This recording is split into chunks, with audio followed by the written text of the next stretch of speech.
Science on the Mayflower. Chapter 1. A New World.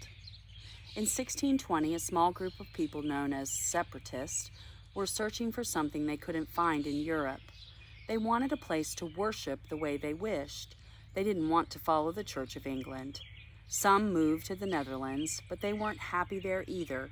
Across the Atlantic Ocean was North America, a place the Europeans called the New World. In America, the separatists could live freely. 40 separatists who called themselves saints decided to make the journey. They joined with a group of fellow travelers whom they called strangers. Together, they would sail to this strange new place. The travelers would later become known as the Pilgrims. The Pilgrims knew little about the New World or the hardships of being at sea for months, but they did know a little about science. Science guided their travels. They applied their knowledge of the tools needed to navigate their ship. They also relied on science to build a community and grow food in the new place. They used what they knew to survive a dangerous trip into uncharted territory. Change in plans. The Pilgrims got permission to start a settlement near the mouth of the Hudson River in North America. This river flows through what is now the state of New York. They found a ship called the Mayflower to carry them to their new home. In July 1620, the Pilgrims packed their supplies on the ship in Southampton, England. There, they planned to meet the Mayflower's sister ship, the Speedwell, and make it the trip together.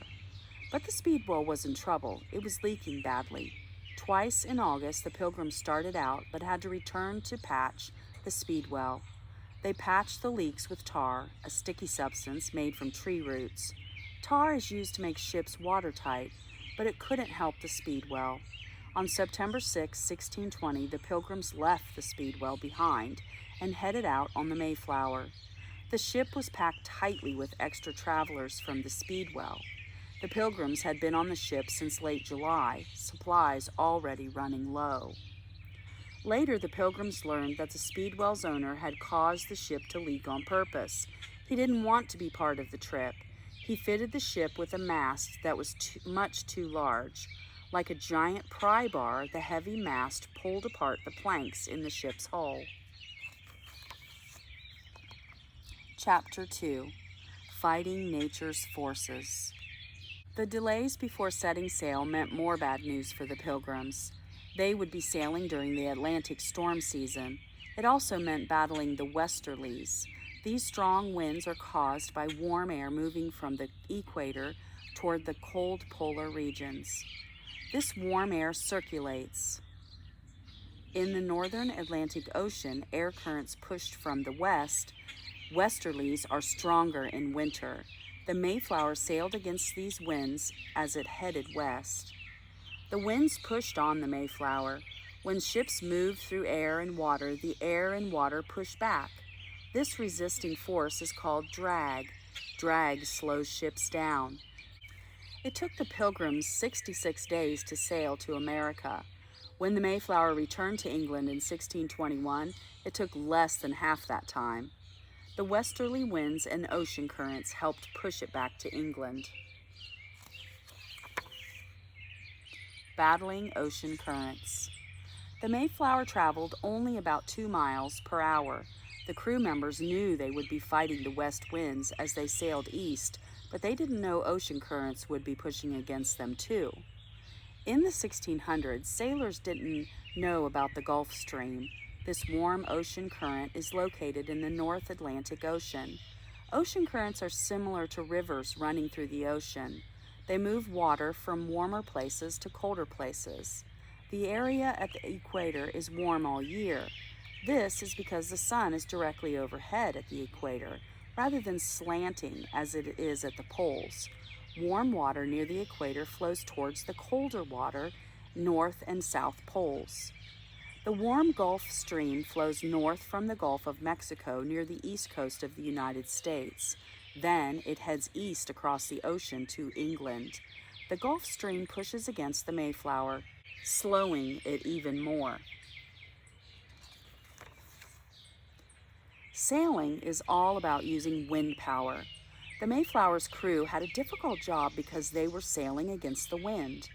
Sailing the same direction that the wind is blowing is easy. Sailors open the sails so they can catch the wind. Like a kite, the blowing wind pushes the ship forward. But when the wind is blowing opposite to the ship's direction, the ship is sailing upwind. It's very tough to sail upwind, but the science of physics makes it possible. When sailing upwind, sailors turn the sails to catch the wind at an angle. The sails change the direction of the wind's force.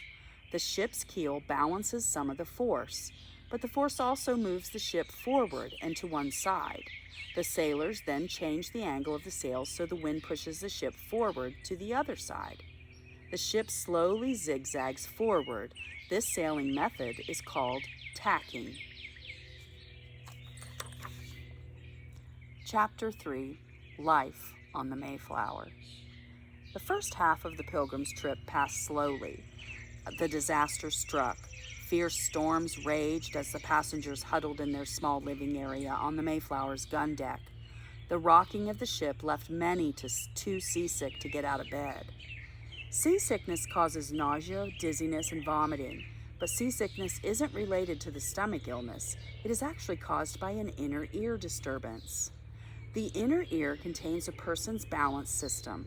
The body can feel a boat bobbing and swaying, but the eyes see only the unmoving inside of the cabin or the ship's deck. The brain doesn't know what to do with this imbalance. It sends out large amounts of stress hormones to deal with the issue. High levels of these hormones can cause nausea and vomiting. At that time, there was no treatment for seasickness, other than to get used to it. Once people adjust to the imbalance in the ship, the symptoms usually stop. Persevering food supplies. Preserving food supplies. The Pilgrims had to pack enough food to last for their entire journey and as they built their new colony. But the food had to be well preserved to last a long time. Eating spoiled food can lead to food poisoning. Bacteria are the main cause of food spoilage. Bacteria, or tiny organisms that are located almost everywhere, including in food. Over time, the bacteria break down the cell in food and cause it to spoil. Bacteria needs warmth and moisture to do their work. The Pilgrims didn't have freezers to store their food, so their best bet was to dry it. Fruits and vegetables can be dried in ovens or in the sun. The Pilgrims dried meat by rubbing it with salt or soaking it in salt water. The salt draws water out of the food cells to remove moisture. Among the Pilgrims' most important supplies were their cask of beer. In the 1600s, people didn't have ways to treat drinking water. Germs in water often made it unsafe to drink. Beer was made through boiling and fermenting water and grain. This process created alcohol, which killed dangerous germs and made it safer to drink. Even young children drank beer. Chapter 4, Tools of the Trade. The Pilgrims packed more than food and beer in the ship's cargo section. They also brought many tools, including a screw jack. They may have brought this large tool to help them build homes in the New World, but the screw jack probably saved the Mayflower from being shipwrecked. Without it, the Pilgrims might not have made it to North America. One especially violent storm cracked the ship's masts and shredded its sails, but even worse, it cracked the main support beam. The crew had a wooden post in the hold that could be used to support the cracked beam, but they first had to lift the broken beam back into place. That's where the screw jack came in handy. The crew members cranked the large screw jack to lift the heavy beam. Then they could place the post under it. Thanks to the screw jack, they saved the Mayflower. Navigating with science. Christopher Jones, Jr. was the Mayflower's captain. As he charted the ship's course, Jones had only a few tools to help him. Imaginary lines on Earth called latitude and longitude are used to locate places on Earth. Latitude lines are horizontal. They measure the distance between the equator and the north and south poles. Longitude lines are vertical. They measure the distance east to west from the prime meridian, which is located in Greenwich, England. If travelers have a location's latitude and longitude, they can travel to it. Captain Jones had no tools to find his longitude, but he could find his latitude using a cross staff. This 3-foot, 1 meter, stick with a slider measured the sun's angle from the horizon at midday. The sun moves north and south across the sky throughout the seasons. Knowing the date and the location of the sun from the horizon helps sailors pinpoint their latitude. They use the information to find their latitude in a nautical almanac. This book showed the position of the sun and stars. The Mayflower crew members learned that winds had pushed the ship much farther north than they had planned. Measuring speed. The Mayflower's crew members knew that they were traveling slowly. Supplies were running low and the passengers were getting restless. To find the ship's speed, the crew used a log line. The log line is a rope with a weighted log attached to one end. The log floats on water. The log line's rope has knots tied every 7 fathoms. 1 fathom is equal to 6 feet. The crew members wound the rope on a reel and tossed the line overboard. As the ship sailed away from the log, they counted the number of knots that passed over the ship's edge in 28 seconds. The number of knots gave them their speed. Ships still measure their speed in knots today. Chapter 5. Nowhere to Land. After more than 2 months at sea, the Pilgrims saw seagulls in the sky. The birds meant that land was nearby. On November 9, 1620, they spotted land. But they weren't at their planned landing site. The ship was 220 miles north of the Hudson River, near Cape Cod in present-day Massachusetts. While the crew could see the trees near shore, they couldn't get to land. Barrier beaches blocked the ship's path. A barrier beach is a long strip of land parallel to the mainland. It's formed by storms and erosion. Hidden shoals and deadly riptides surround the barrier beaches. Riptides occur when tides wash up on the shore. The barrier beaches block water from the ocean. The water rushes along the shore to a break line in the beach. It then swirls through like in a draining sink. Sailing through a riptide could tear the ship apart. When the Mayflower couldn't get to shore, the crew steered the ship south. They headed toward the Hudson River. Charting the course. For Captain Jones, approaching the mainland was the most dangerous part of the journey. Ship captains use charts to plan their route. The charts show where land masses, harbors, and underwater obstacles are located.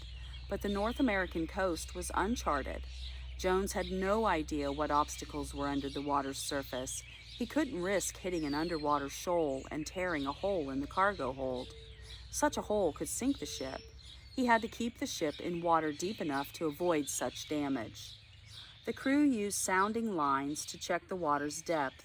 This device was a rope with a lead weight on one end. The rope was marked at each fathom. Sailors dropped the device into the ocean. When the lead weight sank to the ocean bottom, crew members read the depth in fathoms off the rope. Steering to shore. The crew's helmsman steered the ship using a rudder. This small flap is at the back of a ship beneath the water. The helmsman directed the rudder from above in an area called the steerage room. He used a long pole called a whipstaff. It was attached to a handle on the rudder called a tiller through a hole in the hull. Scientist Isaac Newton's third law of motion says that for every action, there is an equal and opposite reaction. So pushing the rudder in one direction causes a ship to move in the opposite direction. The helmsman's job was especially important when steering along the hidden shoals. He could see neither the rudder nor the direction the boat was headed. He had to blindly follow the captain's directions. He had to make quick, exact movements to keep the ship from hitting a rocky shoal. Winter shelter. One day after the Mayflower headed south, the wind's direction changed. It became a headwind that blew against the ship. Captain Jones feared the strong headwind would push the ship into the rocky coast if they continued south. The Pilgrims decided to head back to Cape Cod to spend their winter and look for a place to settle. On November 11, 1620, the Mayflower sailed into what is now Provincetown Harbor in Massachusetts. The Pilgrims had struggled through seasickness, storms, and a damaged ship for more than 2 months at sea, but they finally arrived at the New World. Chapter 6. Land at last. The Mayflower was too big to get close to the shore. It anchored in the bay. 16 men headed for shore in a small boat to gather firewood. The men expected to see native people on shore. The area was home to the Wampanoag people, but they found no one. Science explains why. Earlier European explorers had brought deadly diseases with them. The body's immune system keeps people safe from disease. When people are exposed to a virus or bacteria, they develop antibodies to fight the disease. These antibodies stay with the person. When later exposed to a similar virus or bacteria, the immune system recognizes the invader. It quickly makes the white blood cells needed to fight the disease. But the Wampanoag and other native people had never been exposed to European diseases. They had no immunity to fight the illness. Many died from the diseases that Europeans could survive.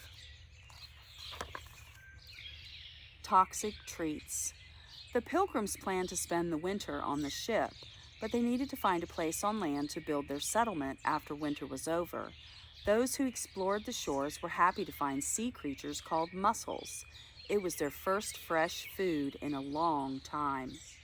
The Pilgrims eagerly ate the seafood, but it was only added to their problems. Many suffered from sudden diarrhea and vomiting. Mussels are filter feeders. As they move through the water, they pump water into their bodies. Then they filter the water, pulling out bits of organic matter for food. They then pump the water out of their bodies. The Pilgrims didn't know that mussels sometimes eat algae containing toxins. The toxins stay in the mussels, and cooking doesn't remove them. The toxins don't have a taste or a smell, but they can poison people who eat them. A new crop. As a group of pilgrims searched for a place to build, they found native villages that had been abandoned. They also discovered graves. They then came across a site where the soil had been dug up, replaced, and smoothed over. The men wondered what could be buried there. They began digging. What they found wasn't gold, but to the starving pilgrims it was even better. They found corn. Corn was new to the Europeans, but the Wampanoag and other people had been planting and eating it for thousands of years. They created a hybrid plant by crossing two plants with different traits. The pollen from one plant's tassels is combined with the silk of another plant to create a hybrid kernel of corn. Over many years, people continued this process to produce corn with large edible kernels. People still use this process to make improved varieties of corn. A bitter winter. The Pilgrims knew that they would arrive in the New World in late fall, but they weren't prepared for the cold weather. Cape Cod is farther south than England, so the Pilgrims expected it to be warmer, but it wasn't. Weather on the U.S. East Coast mostly moves across land from the west. Land cools much faster than water, so Cape Cod usually has cold winters. Weather patterns in England also come from the west, but they begin in the Atlantic Ocean. Water stays warm longer than land. This helps create warmer weather in winter. The reverse is true in the summer. North America was also affected at that time by a weather pattern called the Little Ice Age. In the late 1200s, several large volcanic eruptions threw huge amounts of ash into the atmosphere. This ash cloud blocked some of the sun's rays, causing Earth's temperature to cool. The cooling trend lasted for several hundred years. Chapter 7. Building a new colony. The Pilgrims had no luck finding a proper place to build a settlement. As they searched, they found more deserted villages. Nothing felt right about this new place. The Mayflower then headed north about 34.5 miles and anchored in Plymouth Harbor. A few days later, the Pilgrims chose a new place for a permanent settlement. The area had freshwater springs. Fresh water was the Pilgrims' most important need. People can't drink salty ocean water. Human body cells are made mostly from water. Salt pulls water out of the cells. Without water, body cells die. Dehydration can be fatal. The Pilgrims chose to settle at the site of a former Pawtuxet Nation village. Most of the native people there had died from diseases or war. Their bones were still scattered around the site. Disease and death. Only one pilgrim, William Boughton, had died during the journey to the New World, but the worst was yet to come. Disease often spread rapidly when people are living close together. Pneumonia and tuberculosis infected many people on the ship during the Pilgrims' first winter in Plymouth Harbor. These diseases can be deadly. Today, both diseases are treated with antibiotics, which weren't discovered until the 1920s. Although disease sickened many of the Pilgrims on board the Mayflower, the settlers still had to build their new settlement. They built a 400-square-foot building called a common house. They built walls from tree trunks woven together with branches and cemented together with clay. The roof was thatched with reeds. This wattle and daub construction was similar to country English homes. As they built, the Pilgrims glimpsed native people watching. On March 16th, a tall native man strolled into the settlement. He greeted the settlers by saying, "Welcome, Englishmen." The man's name was Sumset. He was part of a nearby group of Wampanoag people. He said he learned to speak a little English from fishermen who had visited the area earlier. He said another native man in the area, Squanto, spoke even better English than he did. Helpful neighbors. By spring, the Mayflower headed back to England. The Pilgrims now had to make their own way, but Squanto provided a lot of help. He helped the Pilgrims form a peace treaty with the local native nations. The native people helped the Pilgrims learn how to farm and hunt.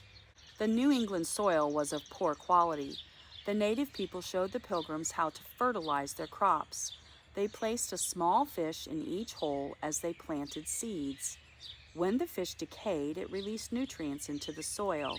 The plants pulled the nutrients in through their roots. This helped the plants grow strong and produce a lot of food. After a summer of building homes and planting and storing food, the Pilgrims were ready for winter. They had used a science to travel to the New World, and science helped them build a new home. Their success and failures laid the foundation for the growth of a new nation. Science on the Mayflower.